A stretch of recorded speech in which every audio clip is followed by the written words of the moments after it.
आज देश के लोगों को अपेक्षा है कि सयाद के कैद से बुलबुल आज़ाद हो, लेकिन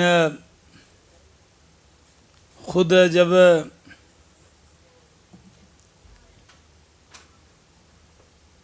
सीबीआई डायरेक्टर का जो बयान आया है उसमें उन्होंने सीबीआई पर नियंत्रण होना चाहिए सरकार का, और अगर नियंत्रण नहीं रहा तो वो खुद ही आज़ादी सीबीआई की नहीं चाहते। सीबीआई चीफ जब कोर्ट का निर्णय हुआ था तब उसका स्वागत किया था।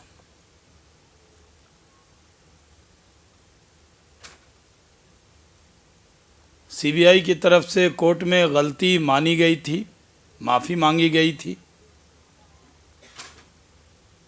लेकिन आज सीबीआई चीफ कह रहे हैं कि सीबीआई पे कोई न कोई नियंत्रण होना चाहिए।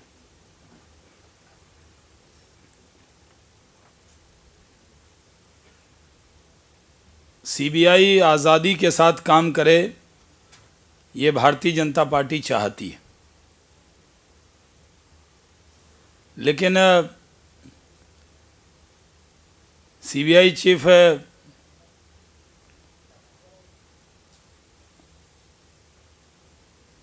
खुद ही बयान देकर जांच से पहले पवन बंसल साहब को क्लीन चिट दे रहे। जहां सीबीआई अपनी पीठ थपथपा रही थी कि सरकार में भ्रष्टाचार को उसने उजागर किया है, तो भ्रष्टाचार की जांच कीजिए। अपने अधिकारियों पर जो अधिकारी उसकी जांच कर रहे हैं उनको पूरा मौका दीजिए, न कि बिना जांच के कांग्रेस के नेता को क्लीन चिट दीजिए। इसलिए जब अलग अलग टिप्पणी आती है और कहा जाता है कि सीबीआई तोता है, पिंजरे में कैद है, तो भारतीय जनता पार्टी तो पहले ही कहती थी कि आप इसको पिंजरे से आज़ाद कीजिए। जब लोकपाल बिल पर डिबेट हो रही थी तो भारतीय जनता पार्टी ने सबसे ज़्यादा एतराज़ इस बात पे किया था कि लोकपाल के अंदर सीबीआई को आज़ाद करने का कोई तरीका सरकार ने नहीं अपनाया। जब सेलेक्ट कमेटी बनी तो उसमें भी विपक्ष के नेता अरुण जेटली जी ने सीबीआई को सरकारी नियंत्रण से कैसे आज़ाद करेंगे इसका नोट लिखकर दिया था।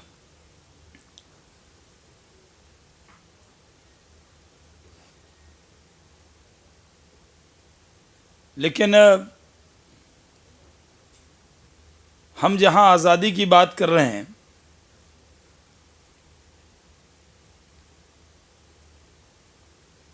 वहां आज आज़ादी की बात नहीं हो रही, बल्कि सीबीआई चीफ के इस बयान पर भारतीय जनता पार्टी को बहुत निराशा हुई है कि उन्होंने सीबीआई की आज़ादी के पक्ष में बयान दिया होता, लेकिन उस पर कोई नियंत्रण हो रहा है इसके लिए बयान दिया है। एक शेर है कि कैद में है बुलबुल और सयाद मुस्कुराए, कुछ कहा भी न जाए और चुप रहा भी न जाए। तो आज हम आज़ादी की बात कर रहे हैं। भारतीय जनता पार्टी सरकार से ये अपेक्षा कर रही है, ग्रुप ऑफ मिनिस्टर सरकार ने बनाया है, उनमें कई मंत्री हैं जिस पर सीबीआई ने जांच की है। उनसे क्या अपेक्षा है? कोई इंडिपेंडेंट बॉडी अगर इसकी बात करती तो समझ में आता। जब संसद सीबीआई को आज़ाद कर रही थी तब सरकार तैयार नहीं हुई। लोकपाल में जो व्यवस्था हम लोग कर रहे थे कि पूरी तरह से सीबीआई जैसी संस्था सरकार के नियंत्रण से बाहर रहे, तो सरकार ने प्रयास नहीं किया। आज कांग्रेस मुद्दों से देश को भटकाना चाहती। इस देश में कांग्रेस के खिलाफ एक माहौल है और देश इस बात को जानता है कि बड़ी बड़ी बात और ऊंची ऊंची बात करने वाली कांग्रेस कमज़ोर याददाश्त की शिकार हो गई है। उसे याद नहीं कि जब जेपीसी हमने मांगी थी तो पूरा सेशन बर्बाद किया। जेपीसी दिया लेकिन संसद का सत्र बर्बाद होने के बाद हमने जब उनसे मांग किया कि 2 मंत्री जो आरोपित हैं उनका इस्तीफा कराओ और संसद चलाओ, उनका इस्तीफा दिलवाया, लेकिन संसद सत्र का पूरा समय बर्बाद होने के बाद कांग्रेस की भागने की आदत रही। हर बार पहले पीएसी में प्रधानमंत्री ने चिट्ठी लिखा कि हम पीएसी में आकर 2G स्पेक्ट्रम में जवाब देने को तैयार हैं, और जब उसकी रिपोर्ट आने लगी तो कांग्रेस वहाँ से भाग गई। जब जेपीसी के अंदर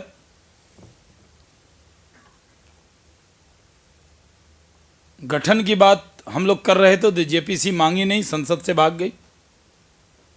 जब लोकपाल बिल पर हम चर्चा कर रहे थे तो रात में 12 बजे संसद बंद करके भाग गई कांग्रेस। जब 2 भ्रष्ट मंत्रियों का इस्तीफा हम मांग रहे थे और चाह रहे थे कि संसद चलाओ, तो मंत्रियों का इस्तीफा दिलवाया लेकिन संसद का समय बंद किया, और एक बैग हमें पता लगा कि कांग्रेस संसद बंद करके भागना चाहती है और भाग गई। तो आज कांग्रेस मुद्दों पर सियासत भी करना चाहती है और अपना दामन भी बचाना चाहती है। ये दोनों नहीं चलने वाला है। हम पूरी तरह से ये मांग करते हैं कि सरकारी नियंत्रण से संवैधानिक संस्थाओं को बाहर रखना चाहिए। अब चुनाव का भी देखिए, अब चुनाव आयोग में भी किस तरह के प्रभाव का इस्तेमाल हो रहा है। सब जगह का उपचुनाव अनाउंस हो गया, मंडी का चुनाव अनाउंस क्यों नहीं हुआ? देश ये जानना चाहता है किसकी मदद हो रही। हमें अपेक्षा है कि संवैधानिक संस्था और जांच एजेंसी किसी के प्रभाव में काम न करे, बल्कि वो अपनी जिम्मेदारी का, दायित्व का निर्वाह करें और इंडिपेंडेंट होकर काम करना चाहिए। किसी भी पॉलिटिकल पार्टी के इंस्ट्रूमेंट के तौर पर काम नहीं करना चाहिए। बहुत बहुत धन्यवाद।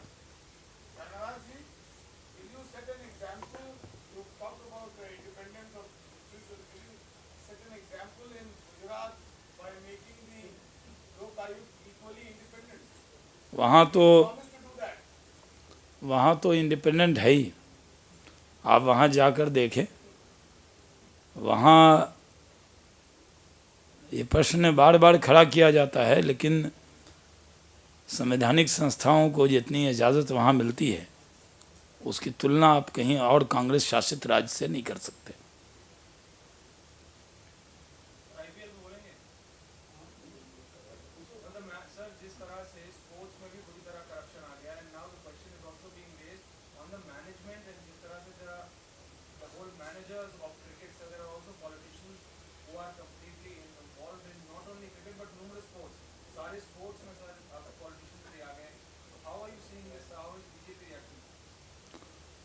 देखिए, आईपीएल में जो स्पॉट फिक्सिंग हुई है इसकी भारतीय जनता पार्टी निंदा करती है।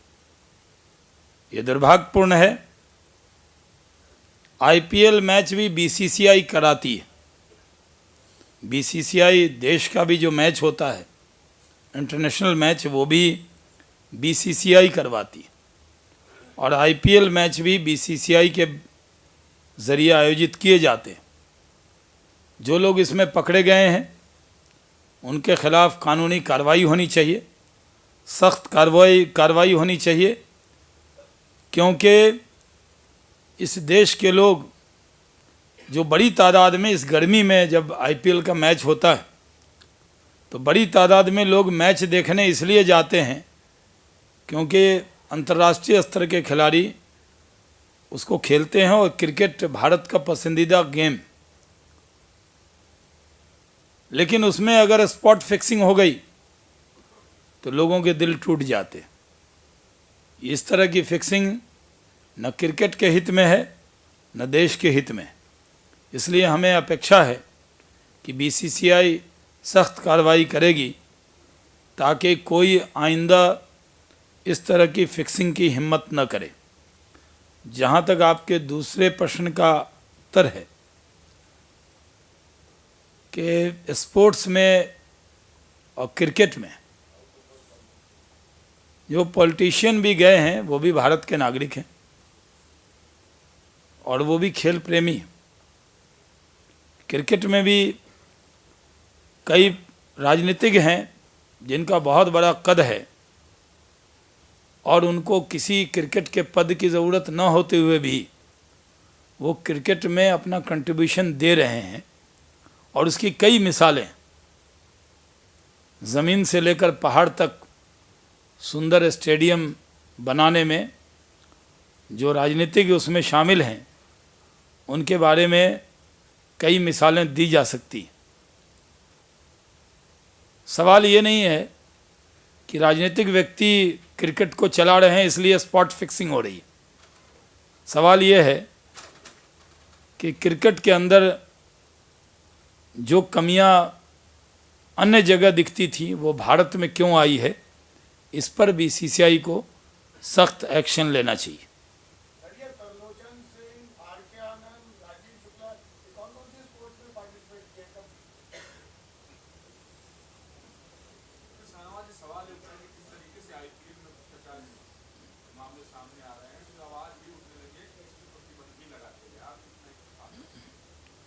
नहीं,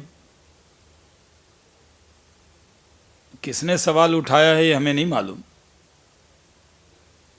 लेकिन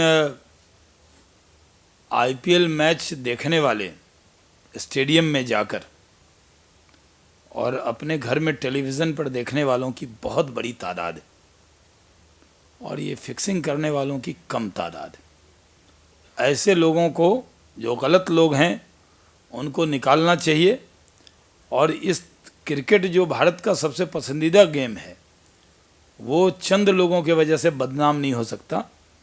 इसलिए पहले भी खबर आई थी और पहले भी आईपीएल के कई खिलाड़ी बाहर किए गए थे, लेकिन फिर भी उसके बाद जिस तरह से अंतर्राष्ट्रीय स्तर के खिलाड़ी इस स्पॉट फिक्सिंग में पकड़े गए हैं, ये भारत के क्रिकेट के साख पर बट्टा लगाने वाले हैं, इसलिए पूरी क्रिकेट को बदनाम करने वाले हैं।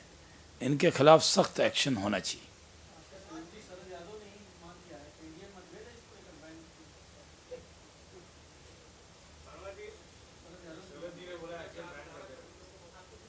पूछो भाई तिवारी जी। ओ तिवारी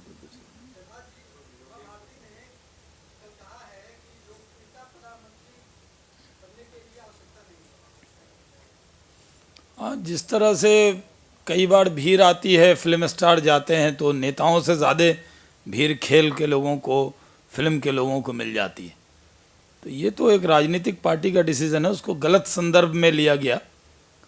उनके कहने का संदर्भ जो था वो पूरी तरह से राजनीतिक व्यक्ति ही देश का प्रधानमंत्री हो सकता है।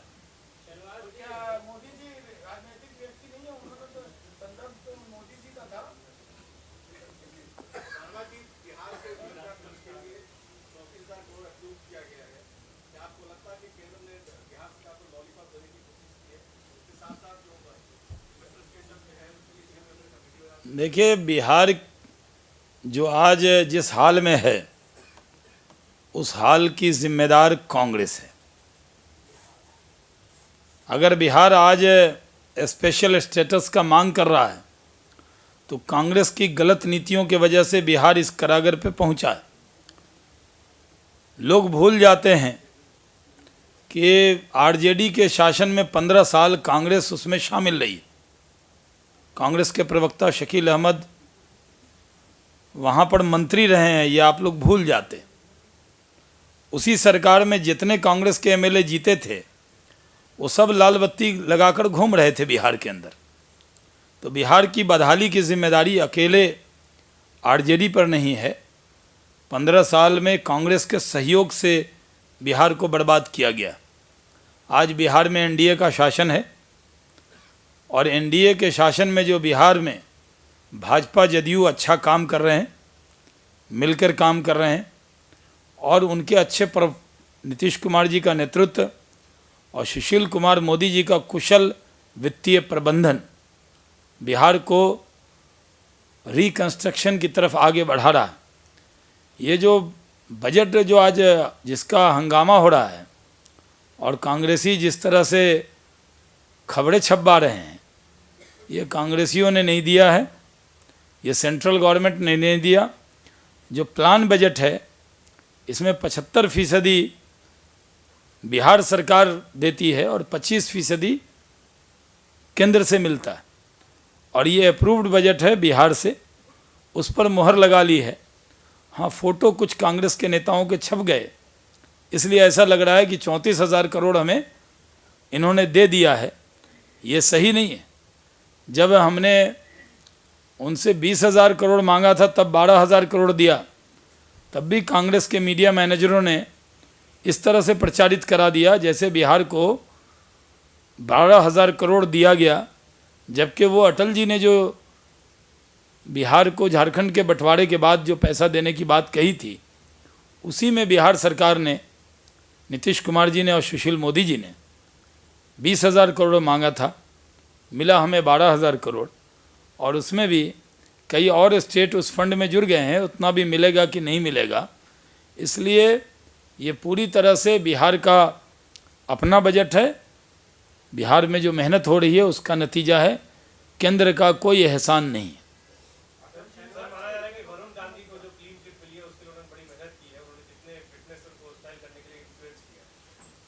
देखिए, इस देश में अदालत पर ज़्यादा लोगों को भरोसा है और अदालत के निर्णय के बाद अगर कुछ लोग खुद से भी जांच करते हैं तो उस जांच की प्रामाणिकता भी तय होनी। इसलिए भारतीय जनता पार्टी अदालत के निर्णय पर भरोसा करती है।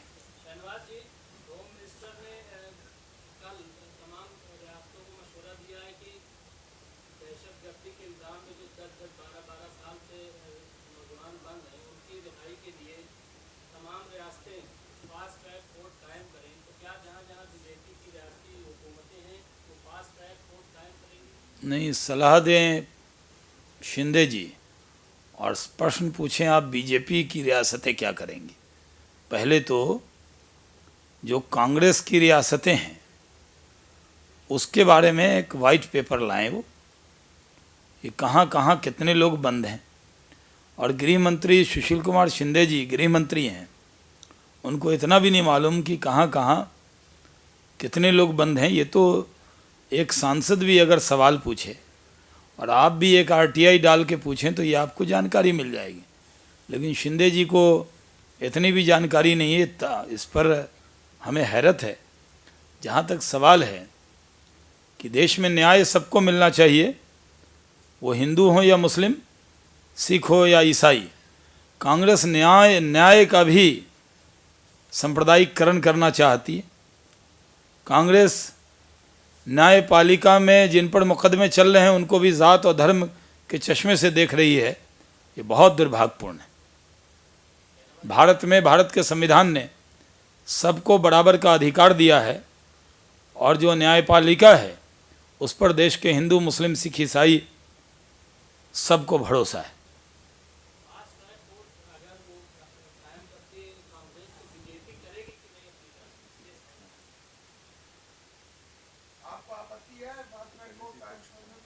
मैंने कहा ना, शिंदे साहब बहुत देर कर दी हजूर आते आते। आपकी हुकूमतों में क्या हो रहा है उसका कच्चा चिट्ठा एक बार पार्लियामेंट के फ्लोर पर मैं ही खोलूँगा। सुशील कुमार शिंदे जी जवाब दें कि उनके मुख्यमंत्री रहते हुए कितने लोग जेल में बंद हैं और उनके गृह मंत्री रहते हुए कितने लोगों को वो छोड़ना चाहते हैं।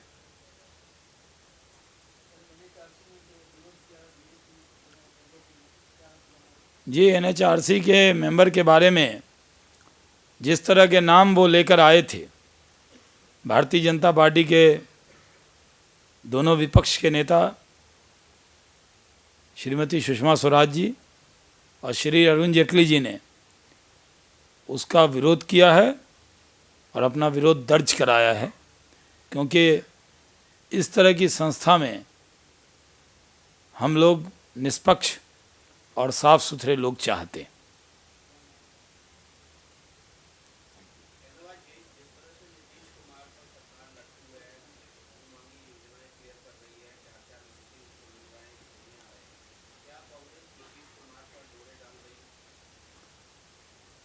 देखिए,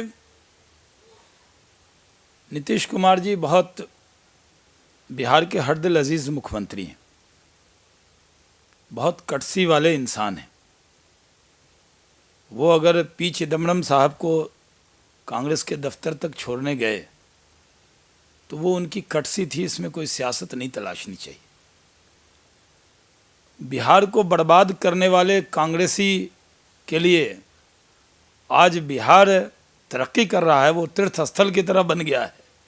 मंत्री आ रहे हैं, मिल रहे हैं, हमारे मुख्यमंत्री उप मुख्यमंत्री के साथ अच्छी फ़ोटो खिंचवा रहे हैं, तो अच्छा है, देर आए दुरुस्त आए। 10.5 करोड़ बिहार के लोग यूपीए के शासन में से नाउम्मीद थे, लेकिन आजकल उनके मंत्री बिहार का दौरा कर रहे हैं, लेकिन एनडीए का गठबंधन वहाँ बहुत मजबूत है। मंत्री कितना भी दौरा करें, उनकी नज़र एनडीए गठबंधन को लगने वाली नहीं। जी,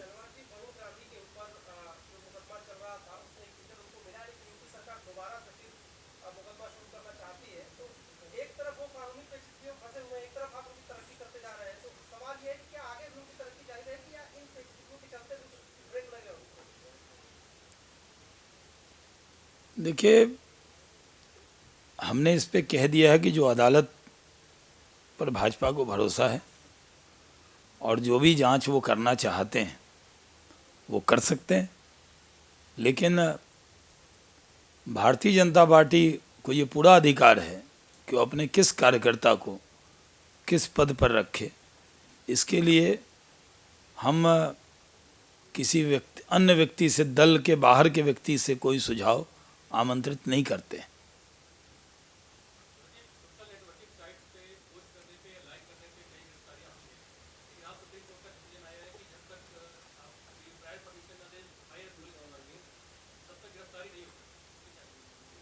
अच्छा निर्णय है, हम इसका स्वागत करते हैं।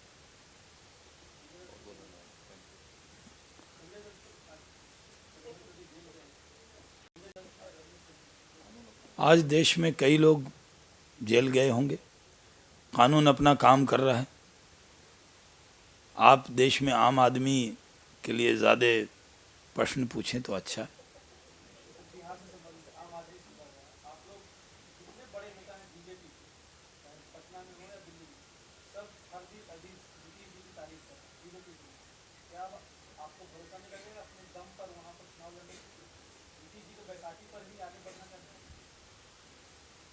देखिए, सहयोगी दल को बैसाखी कहना हम सही नहीं मानते।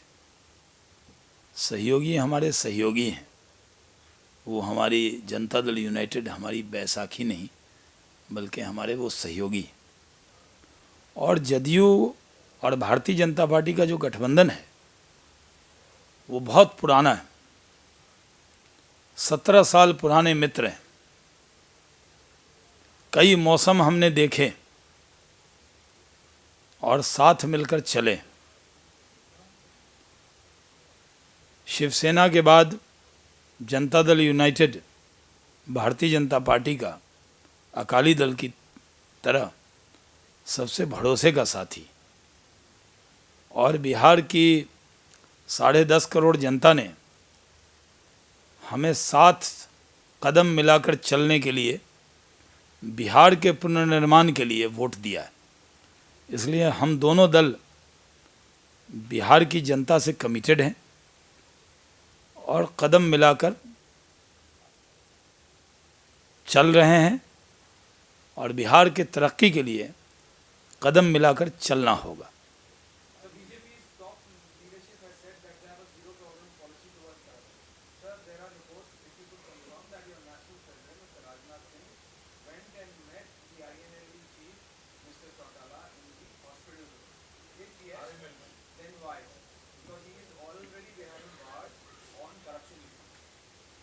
देखिए, व्यवहार कुशलता में भारतीय जनता पार्टी अपने हो या पराये कोई उसमें भेदभाव नहीं करती। किसी का हालचाल पूछना ये राजनीतिक शिष्टाचार है।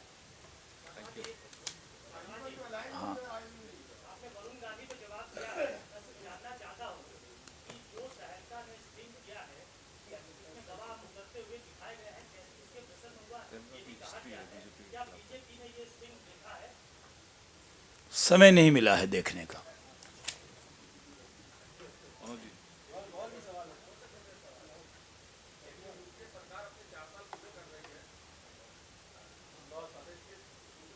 यूके 2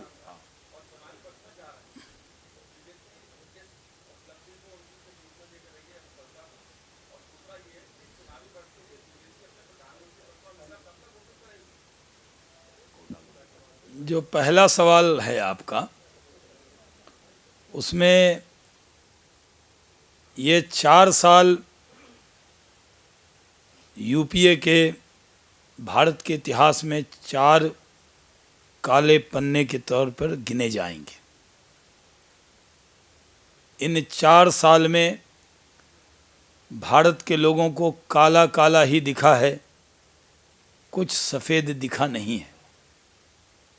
इन 4 सालों में महंगाई बढ़ी है, भ्रष्टाचार बढ़ा है, देश की और विदेश की नीति चरमरा गई। हर मोर्चे पर यूपीए की सरकार विफल रही है। उपलब्धि के नाम पर महंगाई, भ्रष्टाचार और घोटाला के अलावा कुछ नहीं। इसलिए ये 4 ऐसे साल हैं जो 4 लम्हों की खता थी और सदियों सज़ा भुगतना पड़ेगा।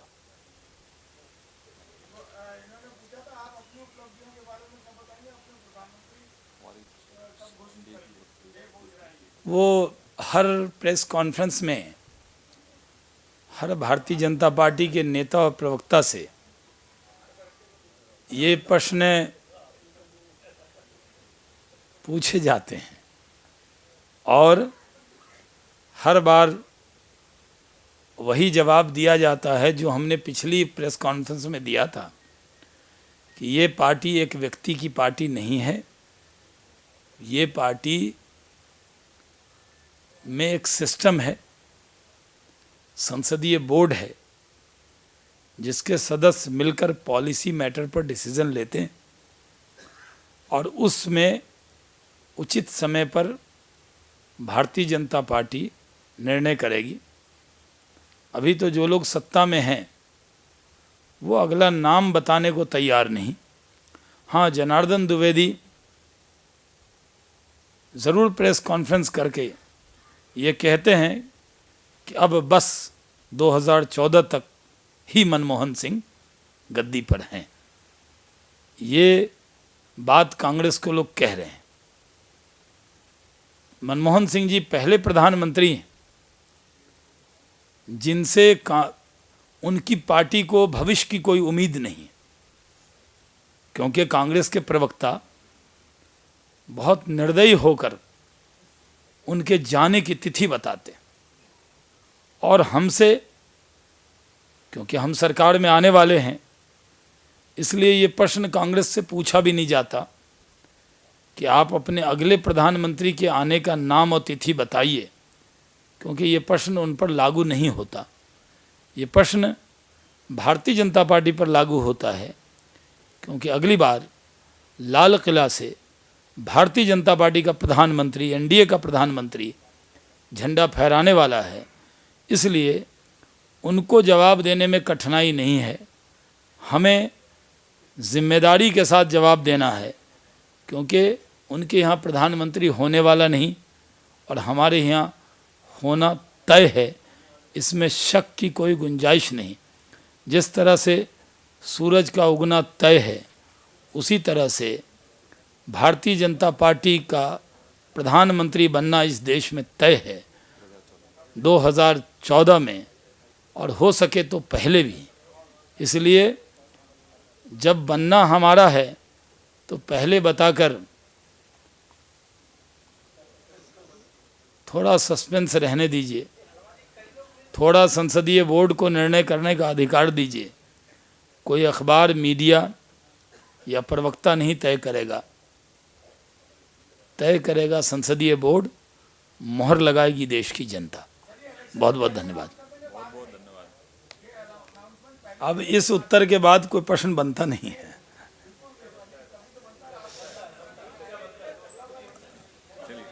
मैंने बता दिया, संसदीय बोर्ड को ये तय करने दीजिए, इंतजार कीजिए। बहुत बहुत धन्यवाद।